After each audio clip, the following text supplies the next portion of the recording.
Então vamos lá, Gálatas capítulo 1. Olha como Paulo inicia a carta.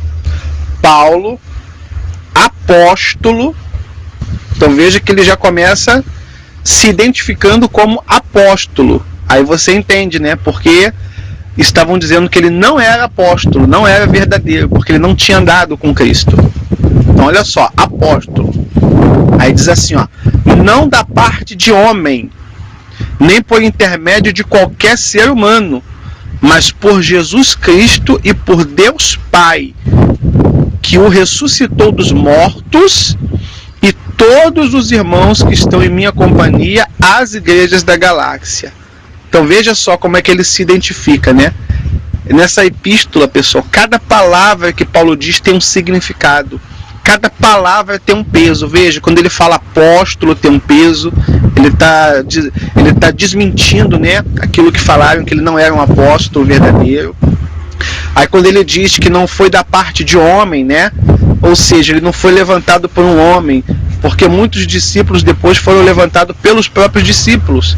Eles oravam, né, lançavam sorte, escolhiam alguém que fosse cheio da presença de Deus, e eles impunham as mãos e escolhiam aquela pessoa, né? Como fizeram com Matias, se eu não me engano, né? Como fizeram com Filipe e outros mais. Mas Paulo não. Paulo está dizendo aqui, não fui escolhido por um homem, por um outro discípulo. Eu fui separado, eu fui escolhido pelo próprio Cristo. Então veja que cada palavra dele tem um peso, né? Aí diz assim, ó, ele diz para quem é a epístola, né, que é para os irmãos da região da Galácia, que era uma região que tinha várias cidades, né? Então não foi para uma igreja só específica, mas foram para várias igrejas, né? Quando a gente fala igrejas, são pessoas, onde as pessoas se reuniam, né? Aquelas pessoas que se reuniam, não é um templo, mas as pessoas que se reuniam em várias cidades. Nas cidades haviam várias casas onde o povo se reunia. Aí diz assim, olha, a todos vós graça e paz da parte de Deus, nosso Pai, e do Senhor Jesus Cristo. Isso aqui também tem um peso, pessoal. Tem muita gente que saúda os irmãos e diz graça e paz, mas nem sabe o peso que essa palavra tem. Quando ele usou esse termo graça e paz, é justamente para confrontar com que esses mestres judaizantes estavam falando, porque eles não estavam crendo na graça, na salvação pela graça, entendeu? Eles queriam que as pessoas crescem, que elas seriam salvas pelas obras, né, da lei, de praticar a lei corretamente. E isso deixa a pessoa sem paz, deixa a pessoa preocupada. Será que eu estou fazendo tudo certinho? Porque se eu errar um mandamento, eu erro tudo. Então a pessoa não tinha paz. Quem vivia na lei não tinha paz, entendeu? Então isso aqui ele está dando uma exortada, sabe? Ele está chamando atenção, repreendendo esses judaizantes indiretamente, dizendo graça e paz. Ou seja, se eu creio na graça, na salvação pela graça, não pelo que eu faço, mas pelo que Cristo fez, então eu tenho paz em Cristo. Mas se ao contrário, se eu não creio na graça, se eu estou na lei, então eu não tenho paz. É muito forte, né? Muito bacana isso. Aí diz assim, olha, graça e paz da parte de Deus, nosso Pai, e do Senhor Jesus Cristo, que se entregou voluntariamente pelos nossos pecados. Ó, aqui ele reforça isso, entendeu? Do graça e paz. A fim de nos resgatar deste atual e perverso sistema mundial. Então ele não, quando fala mundo, quando a Bíblia fala mundo, tirar do mundo, vocês não sois do mundo, não é que o mundo é a pessoa que está fora da igreja, não. A palavra mundo, se não me engano, ela vem do grego aion, é um termo chamado aion, que quer dizer sistema de coisas, entendeu? Então é o sistema que domina esse mundo, é o sistema religioso. Então quando Paulo fala mundo, ele está querendo se referir ao sistema, esse sistema religioso, o sistema que tem nas denominações, esse sistema que prende as pessoas. Tem vários sistemas, tem um sistema religioso, tem um sistema político, né, que ali dentro tem um sistema também, tem a corrupção. Então o mundo é um grande sistema com vários sistemas, com várias ramificações. E um desses sistemas é o sistema religioso, que Paulo chama de mundo, que é esse termo aion, do grego. Aí diz assim, olha, esse perverso sistema mundial, segundo a vontade de nosso Deus e Pai, a quem seja toda a glória pelos séculos dos séculos. Amém. Estou chocado, olha o que Paulo diz, né? Em algumas versões estou perplexo, né? Sem palavras, admirado, de que estejais vos desviando tão depressa daquele que vos chamou pela graça de Cristo. Vamos frisar nessa palavra, desviando, né? Esse desviando no original, tá?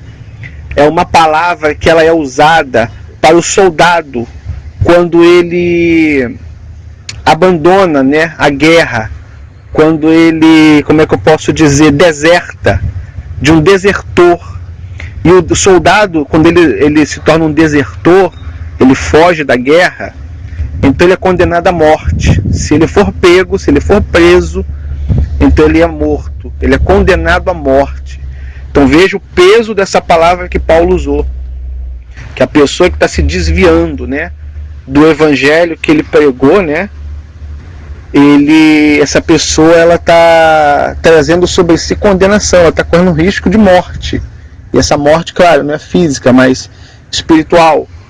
Aí diz assim, olha, daquele que vos chamou pela graça de Cristo. Mais uma vez ele frisa a palavra graça, para seguirem outro evangelho, né, que é o que aqueles judaizantes estão ensinando.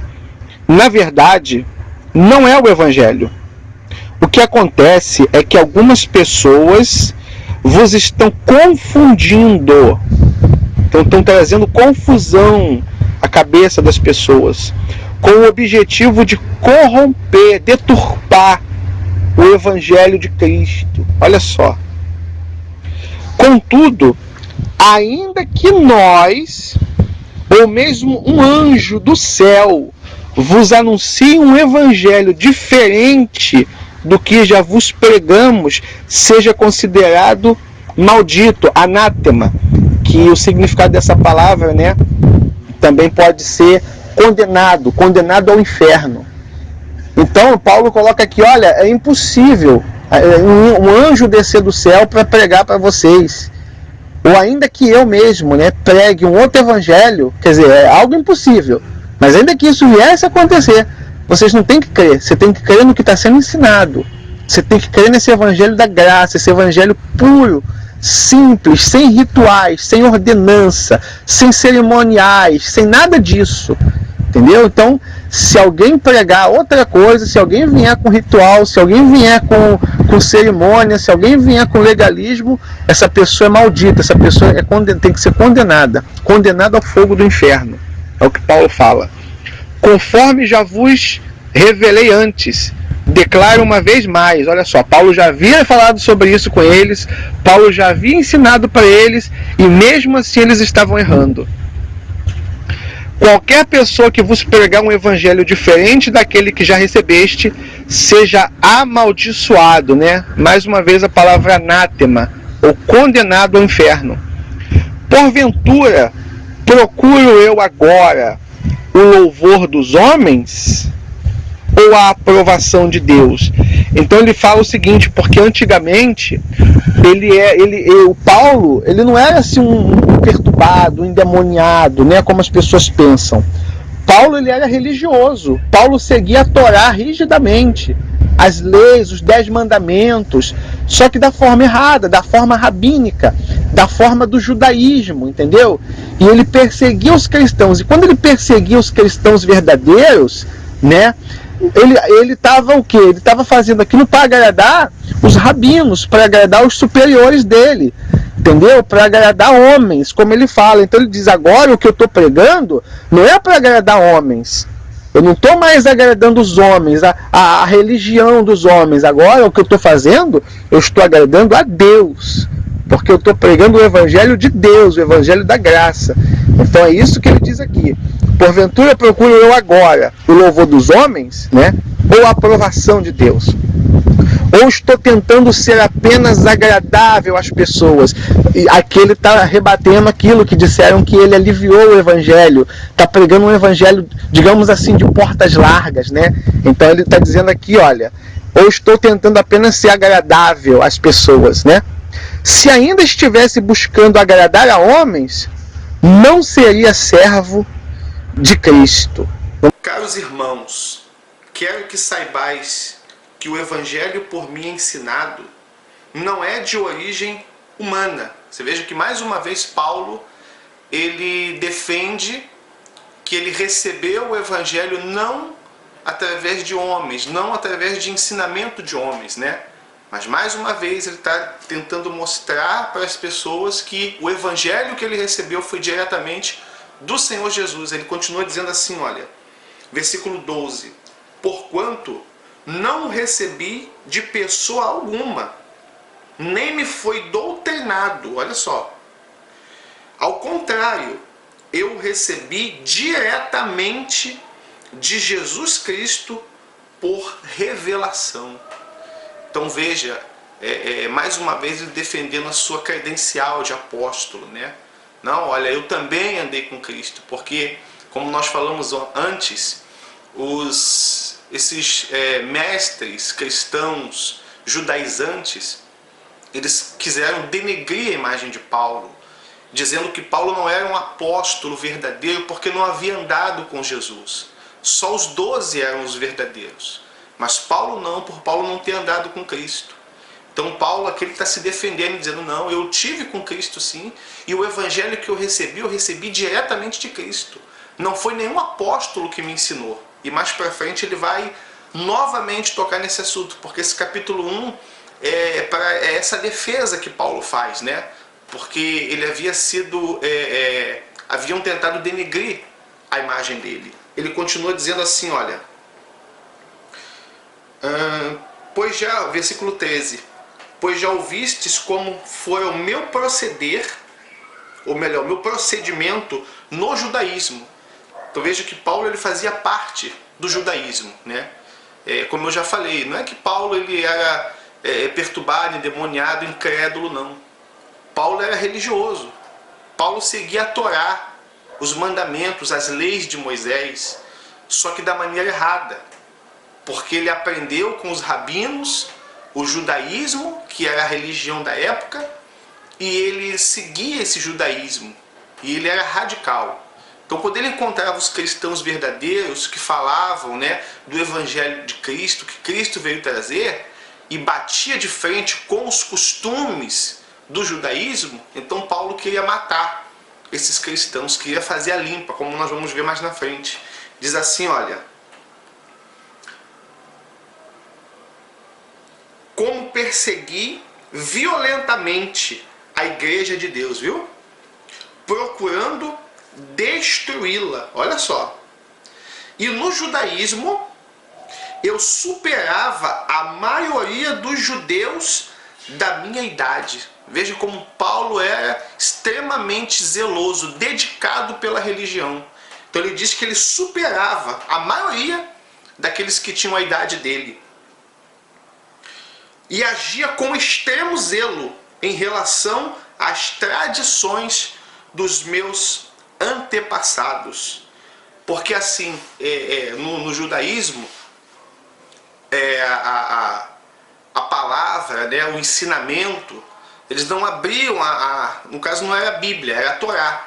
Eles não abriam a Torá para ensinar os ensinamentos. Esses ensinamentos eram só passados por boca, entendeu? Eles passavam apenas o que eles queriam passar. E a maioria das coisas que eles ensinavam não era o que estava escrito na Torá. Não eram os mandamentos, não eram as leis de Moisés exatamente. Mas era um conjunto que eles haviam elaborado, misturado com tradições que eles criaram, tradições rabínicas, e eram essas tradições, né, que inclusive o Senhor Jesus ele diz, né, tem um versículo que ele fala que essas tradições vão contra a palavra de Deus. Se eu não me engano é aquela parte que fala sobre a oferta, de dar oferta para os pais. Eu acho, se eu não me engano, é isso. Que se o pai e a mãe, né, tiver necessitado de alguma coisa, Então o filho vai dizer para o pai, não, porque isso aqui foi consagrado a Deus, então eu não posso te ajudar com esse dinheiro, com esse bem ou com esse animal que você precisa, porque isso aqui já é de Deus, é consagrado a Deus. Aí Jesus disse, e por vossa tradição, né, você vai contra a lei de Deus. Então eles tinham essas coisas nesses ensinamentos que era chamado, tenho aqui, ó, de halakha.